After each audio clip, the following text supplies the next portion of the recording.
Salut, moi c'est Vanille. Je parle souvent de couture et d'écologie, mais là j'aimerais te faire un micmac des deux pour donner lieu à l'upcycling de mes culottes, les transformer en culottes de règles. Nous sommes le 4 avril et je suis censée avoir très bientôt mes règles. Il y a 3 mois, j'ai vu la vidéo de Raphaël sur les créations de culottes de règles et je me suis dit go, c'est parti, go faire ses propres slips. Avec pour défi qu'elles ne me reviennent à pas plus de 5 € chacune. Et pour réussir mon défi, il faut que j'achète le moins de matières premières possible. Ça paraît logique. Et pour ça, j'ai plusieurs idées. Tout d'abord, pourquoi s'embêter à créer des culottes quand on en a déjà plein dans notre placard? Pour ma part, je n'en possède pas assez. J'ai donc opté pour la deuxième option, les slips de mon mec. Pour remettre dans le contexte, ce sont des slips qu'il n'utilise pas. On les a achetés lors de notre très court voyage en Italie, car on n'avait rien pour se baigner. Nous avons acheté les sous-vêtements les moins chers, bien sûr, mais il les déteste. Ce qui est bien sûr et tout bénef pour moi. Ensuite, pour rendre la culotte imperméable, nous avons besoin d'une alaise. Oui, exactement, ce qui recouvre le lit en cas de fuite nocturne. Personnellement, je n'en ai pas acheté, parce que c'est trop cher, et que je n'en ai pas trouvé à Emmaüs. Mais c'est possible. J'ai donc été acheter chez Toto une matière similaire à l'alaise pour 15 € le mètre. Pas besoin de plus, il faut vraiment une toute petite quantité. C'était ma plus grosse dépense, et j'ai voulu économiser sur tout le reste. Il nous faut un drap à Emmaüs pour 1 € et une serviette éponge à Emmaüs pour 1 €. Ce qui me fait un total de 17 €. Et avec ça, combien je peux en faire à votre avis? Eh bien, on va le découvrir. J'ai refait mon truc des boucles là. Sauf que ça fait... Bref, faut attendre que ça se mette bien en place. Bon, ça va être du grand freestyle, la base. Je sais pas combien je vais pouvoir en faire, mais ce que je sais, c'est que j'en ai que 3. Je vous montre les baits. J'ai l'impression que c'est intime et que je vous montre genre mes slips, alors que de 1 c'est pas les miens et en plus c'est que des slips. Ça me fait bizarre. Voilà. Je sais pas si je vais réussir à les essayer et vous les montrer. On verra bien. Je le filme, on verra si je le mets là quoi.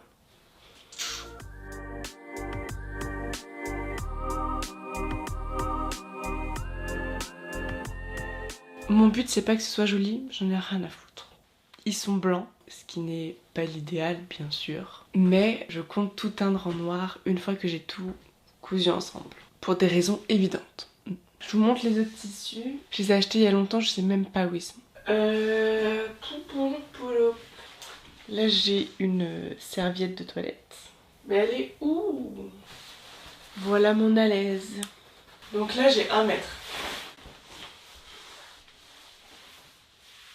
C'est énorme.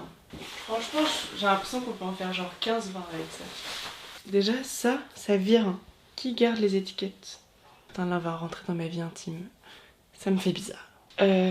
Personnellement, j'utilise une cup, donc j'en ai pas besoin. Mais la nuit, j'aimerais ne pas en mettre. Donc, d'où l'utilité de ces culottes. J'en ai que 3. Mais ça sera déjà très bien pour tester la viabilité. Et si ça marche, j'en ferai d'autres. Voilà le résultat. Maintenant, go la transformer en culotte menstruelle. Transition éclatée. J'ai une coupe à la Louis XVI. Dans la vidéo de Raphaël, elle a cousu sa serviette absorbante comme ceci, mais personnellement j'aime pas. J'ai donc décidé que mon patron irait jusqu'en haut et rejoindrait les coutures d'origine. La galère. Comme je le dis si bien, c'est au moment de la confection du patron que les problèmes commencent. Allez, on prend notre feuille, notre slip et on trace.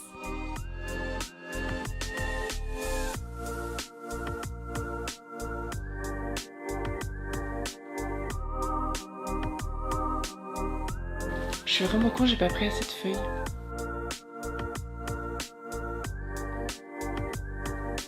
Ça y est, j'ai mon patron. Maintenant, je vais le découper et le coller ensemble parce qu'il a besoin d'être réuni, tout simplement.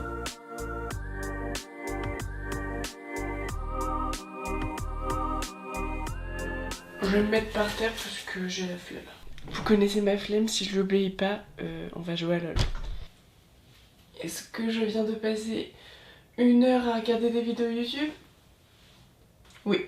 Donc nous avons notre patron.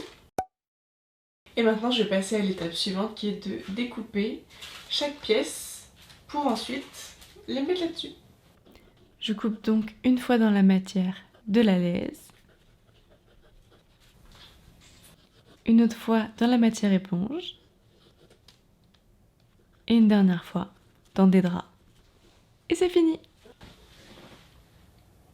Voilà la dernière pièce. Et bien maintenant il faut coudre ça au slip et c'est terminé. Et oui, aussi simple que cela, messieurs, mesdames. La moi du passé ne savait pas toutes les galères que j'allais avoir.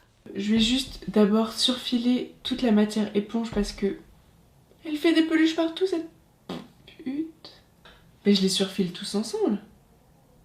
Bah oui, comme ça ils sont en une pièce et après juste à faire une couture. Il y en a là-dedans. Je les ai donc assemblés avec la laise, la serviette éponge et le drap. Bon là, je vais essayer d'assembler mon truc à l'intérieur.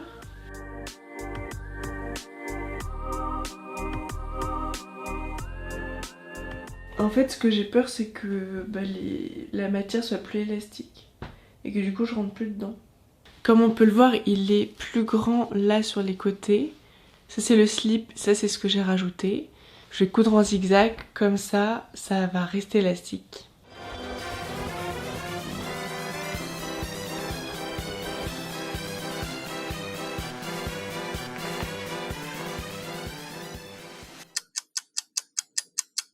On est le lendemain, il y a du nouveau les gars. Je ne rentre plus du tout dedans, je suis grave serrée. Il arrive mi-cul. C'est une expression très drôle. Vu que ma matière en dessous n'était pas élastique, forcément ça allait pas faire des miracles. Grâce à ça, j'ai trouvé une solution beaucoup plus pratique, beaucoup plus économique en tissu et parfaite. Même très facile à faire. Et en regardant, je me suis rendu compte que il y a un trou ici. C'est pile poil la taille pour une serviette de règle imperméable. Donc voilà, j'ai trouvé la solution. Ceci, on voit aucune différence. Ah oui, et j'ai un bouquet. Ça, vous en saurez plus pour une prochaine vidéo. Pour la future vidéo, enfin, rien de fou, vous inquiétez pas. Comme vous pouvez le voir, j'ai utilisé beaucoup moins de tissu pour mon deuxième patron. Et ce qui est bien, c'est que j'ai eu juste à le découper dans la matière éponge et dans la matière imperméable. Pas besoin du drap. Et oui. Donc, je mets ces deux pièces de côté et je m'attaque à la terreur, découdre ce slip. Je vais tellement galérer à le découdre, c'est un point zigzag et je vais en chier ma mère, tout simplement.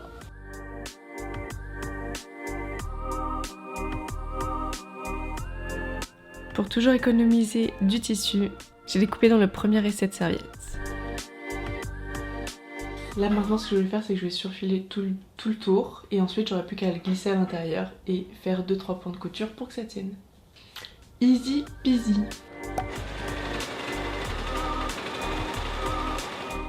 Ça y est, j'ai cousu les deux. Je vais juste le glisser à l'intérieur. Donc je mets la partie serviette face à mon corps. Puis bah tu le rentres à l'intérieur quoi.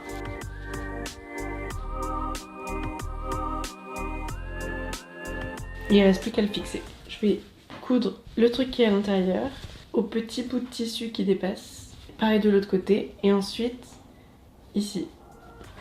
Et c'est tout.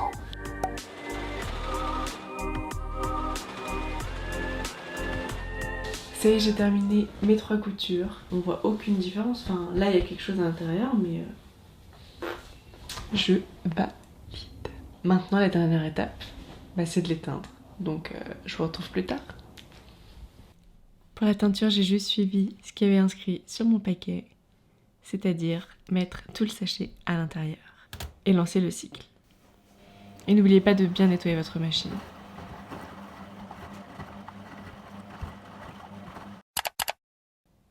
Ça y est, la teinture est finie. J'adore transformer quelque chose qui est au fond d'un placard et lui redonner une toute autre vie. Vous vous demandez peut-être maintenant combien coûterait de transformer ses propres culottes en culottes de règle. Avec 1 mètre de tissu, on peut en faire entre 20 et 30. Donc ce qui est bien, c'est qu'on n'a pas besoin de 30 culottes. On peut donc partager le tissu avec ses amis pour en avoir entre 10 et 15 chacune. J'ai fait un petit calcul. C'est à ce moment-là que je me suis rendu compte que les maths à l'école me sont utiles. J'ai divisé le nombre de culottes par le prix que j'ai payé et nous obtenons un total d'1,50 €. Le prix d'une baguette de pain, 1,50 € pour transformer tes culottes en culottes de règles. C'est très très peu. Alors voilà, je t'invite donc à faire de même. Tout ce que j'ai fait peut également se faire à la main. Il faut juste un peu plus de patience. Et regardez comment je suis fière de ces slips. Ah, et à bientôt!